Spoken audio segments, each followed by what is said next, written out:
Assalamualaikum warahmatullahi wabarakatuh dan salam sejahtera kepada Encik Azman dan rakan-rakan sekalian. Jadi hari ini saya dan ahli kumpulan saya akan membentangkan tentang pemasangan sistem bekalan air untuk rumah kediaman setingkat dalam kursus Plumbing and Carpentry Workshop DCC 20042. Jadi sebelum saya dan ahli kumpulan saya meneruskan pembentangan ini dengan lebih lanjut, izinkan saya untuk memperkenalkan diri saya dan ahli-ahli kumpulan saya terlebih dahulu. Saya Muhammad Iman bin Muhammad Nur, nombor pendaftaran 01 DKA 21F1078. Seterusnya Zahan Nizam bin Zaid 01 DKA 21F1102. Dan akhir sekali Hafiz Hafifi bin Muhammad Razali 01 DKA 21F1089. Pensyarah untuk kursus ini ialah Tuan Azman bin Baharum. Okey, ini adalah antara isi kandungan yang akan kami bentangkan hari ini, iaitu pertama, jenis paip, kedua, bahan pemasangan dan peralatan, ketiga, prosedur pemasangan tangki air, dan akhir sekali prosedur pemasangan sistem bekalan air dan paip buangan. Assalamualaikum. Okey, sebelum saya memulakan pembentangan ini, izinkan saya untuk memperkenalkan diri saya sekali lagi. Saya Muhammad Iman bin Muhammad Nur, nombor pendaftaran 01 DKA 21F1078. Jadi di sini saya lampirkan satu pelan sistem pemasangan paip rumah kediaman satu tingkat. Di sini kita dapat lihat paip perkhidmatan, paip perhubungan, dan kita juga dapat lihat di sini terdapat paip buangan. Okey, sekarang saya akan bentangkan tentang jenis-jenis paip. Okey, paip yang pertama ialah paip poli HDPE. Di sini saya telah lampirkan satu gambar paip poli HDPE. Ciri-ciri utama paip poli ialah boleh dilentur, tahan cuaca panas dan hujan. Kedua, berwarna hitam, lebih kuat daripada PVC, tidak berkarat, ringan dan boleh digulung. Paip poli boleh dipotong menggunakan pemotong paip PVC ataupun gergaji. Penyambungan menggunakan paip poli tidak memerlukan glue kerana terdapat sleeve dalam penutup untuk mencekam paip poli. Di dalam sleeve juga terdapat gelang getah. Dan akhir sekali, paip poli ini lebih mahal dan tidak boleh ditegakkan. Okey, paip yang kedua ialah paip PVC. Di sini saya juga telah lampirkan satu gambar paip PVC. Ciri-ciri paip PVC ialah ia diperbuat daripada polyvinyl klorida. Kedua, ringan, tahan karat dan mudah untuk dikendalikan. Paip PVC juga digunakan untuk paip agihan, paip cuci dan paip limpah. Ia banyak digunakan untuk kediaman rumah setingkat. Keempat, tidak sesuai untuk menyalurkan air panas kerana dia tidak tahan haba. Dan yang akhir sekali, paip PVC di pasaran ialah sahnya 13mm, 20mm, 25, 32 dan 50mm. Akhir sekali ialah paip besi bergabani. Di sini saya juga lampirkan gambar paip besi bergabani. Antara ciri-ciri paip besi gabani ialah ia diperbuat daripada keluli yang bersadu dengan zinc. Kedua, saiz paip besi bergabani yang biasa untuk kegunaan rumah ialah 13mm dan 20mm dengan panjang 6 meter. Paip besi bergabani juga digunakan untuk perpaipan industri dan loji. Pula saiz biasa digunakan ialah 25mm, 32mm, 38mm dan 50mm. Saiz paip biji ditentukan oleh ukuran diameter bahagian dalam batang paip. Hujung paip biji diulir untuk tujuan penyambungan dan pemasangan. Paip besi bergabani ia tahan lasak, tahan panas dan tidak mudah patah. Paip besi bergabani pula ada kekurangan iaitu mudah berkarat dan berat. Dan paip besi bergabani tidak sesuai ditanam di dalam simen. Saya kira itu saja dari saya. Seterusnya saya serahkan kepada Zahan Nizam untuk meneruskan pembentangan ini. Assalamualaikum dan salam sejahtera. Nama saya Zahan Nizam bin Zaid, nombor pendaftaran 01 DKA 21F1102. Jadi terima kasih Aiman untuk penjelasan tadi, dan sekarang ini saya akan bahaskan tentang bahan dan alat pemasangan yang merangkumi semua prosedur. Untuk pertamanya ialah bahan pemasangan. Bahan pemasangannya ialah pipe poli, pipe PVC, tangki air, penyuai soket injap tahan karat, soket sambungan tangki, T sama PVC, pengunci pipe, PVC elbow, gasket pipe, soket 90 darjah sama, gam PVC dan semen pelarut PVC.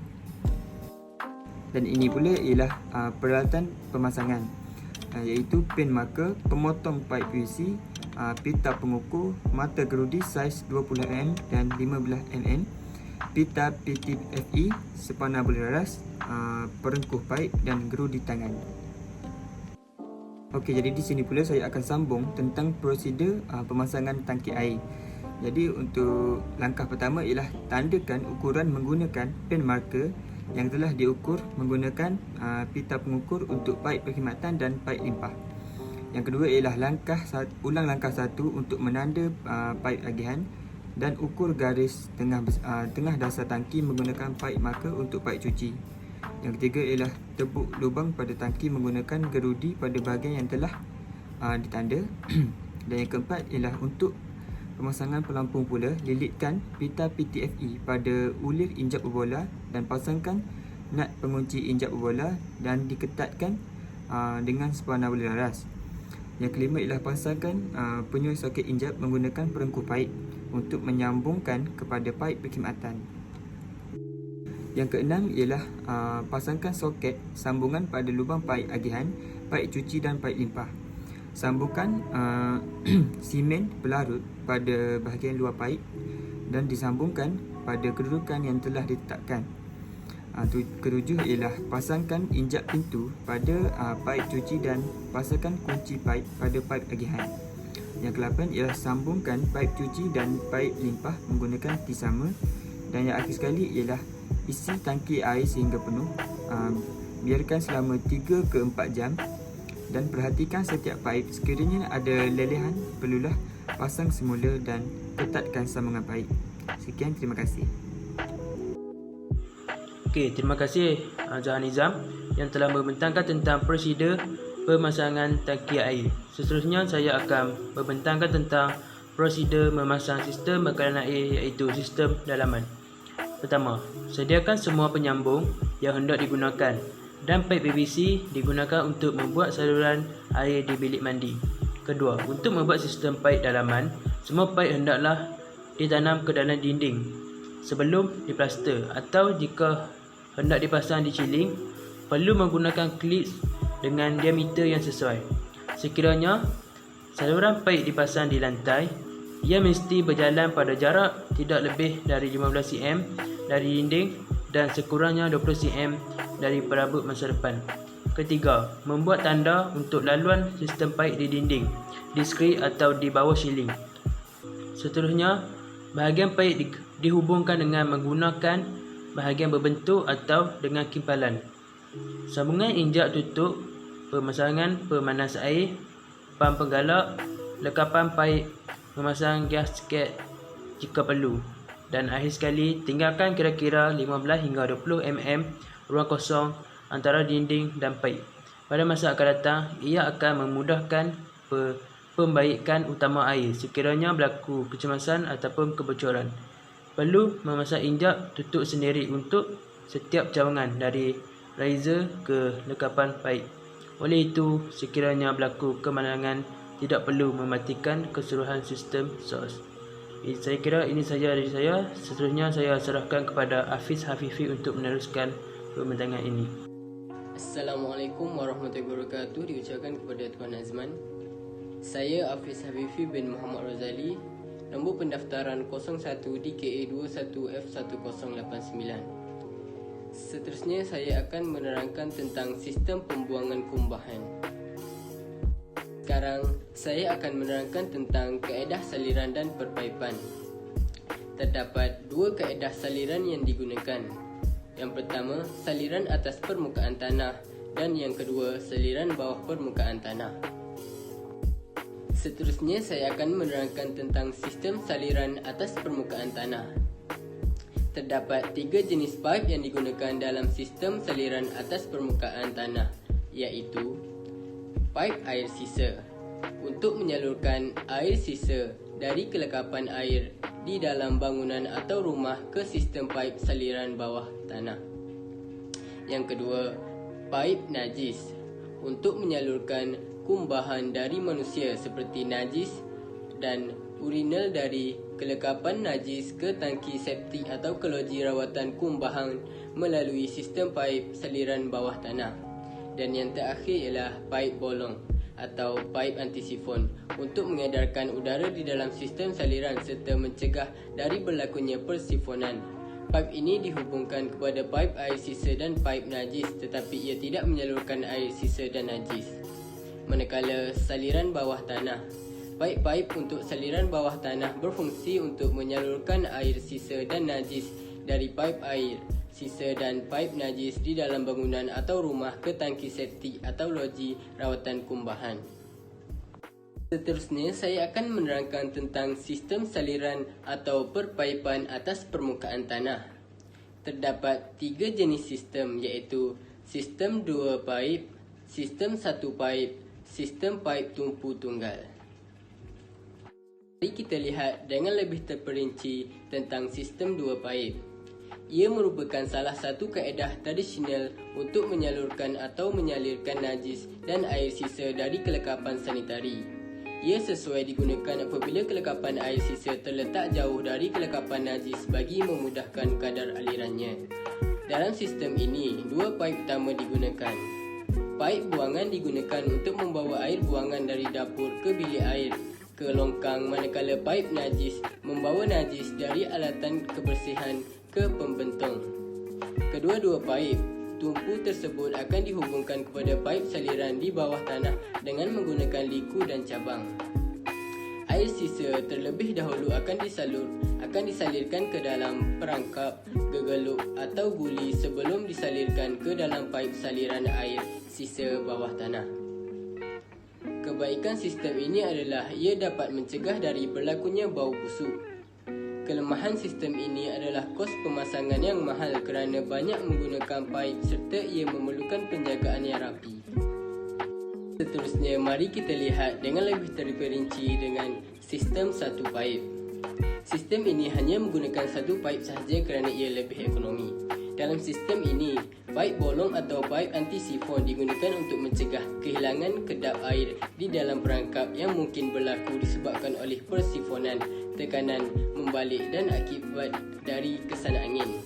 Rangkaian paip bolong sekurang-kurangnya bergaris pusat 50 mm dihubungkan dari perangkap lekapan sanitari daripada paip tumpu bolong yang bergaris pada pusat 75 mm. Bahagian bawah paip tumpu bolong dihubungkan kepada paip tumpu air sisa dalam najis untuk membebaskan mana-mana udara termampap yang mungkin ada di bahagian bawah paip tumpu najis dan air sisa. Paip pencawang air sisa dipasang di bahagian atas lantai, manakala paip pencawang najis dipasang di bahagian bawah lantai.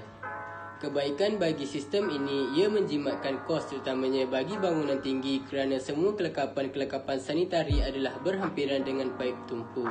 Kelemahan bagi sistem ini adalah kerja pemasangannya adalah kompleks. Sistem ini dikenali sebagai sistem pengudaraan sepenuhnya. Oleh itu, ia memerlukan perangkap pada setiap lekapan sanitari. Jika paip tumpu tersumbat, keseluruhan sistem ini akan terjejas. Yang terakhir, sistem paip tumpu tunggal atau sistem stok tunggal. Sistem ini hanya menggunakan 1 paip sahaja, tetapi ia berbeza dari sistem 1 paip dari segi sambungan alatan kebersihan. Bagi sistem ini, kesemua alatan kebersihan disambung terus ke paip utama. Ini bertujuan untuk mengelakkan dari berlakunya perubahan tekanan semasa beberapa alatan kebersihan digunakan secara serentak. Bagi mengelakkan dari berlakunya sifon tersendiri, penggunaan garis pusat paip yang sesuai, panjang paip, kecondongan paip dan sambungan yang betul diambil kira. Sistem ini adalah lebih kemas dan menjimatkan. Kebaikan bagi sistem ini adalah kos pemasangannya lebih ekonomi kerana kerja paipnya mudah dan tidak memerlukan paip yang banyak. Manakala kelemahannya, jika terlalu banyak kelekapan sanitari dipasang pada paip tumpu, ia akan menimbulkan masalah. Setiap kelengkapan sanitari dipasang dengan paip pencawang. Oleh itu, penyambung paip pencawang kepada paip tumpu terlalu berdekatan antara satu sama lain. Paip bolong diperlukan apabila atau jika kelengkapan sanitari berada jauh dari paip tumpu. Ini adalah jadual agihan tugas. Kita boleh lihat ialah Muhammad Aiman bin Muhammad Noor membuat slide mencari jenis-jenis paip, membuat prosedur pemasangan sistem bekalan air dalaman. Manakala Zahar Nizam bin Zaib edit video mencari prosedur pemasangan tangki, mencari bahan pemasangan dan peralatan.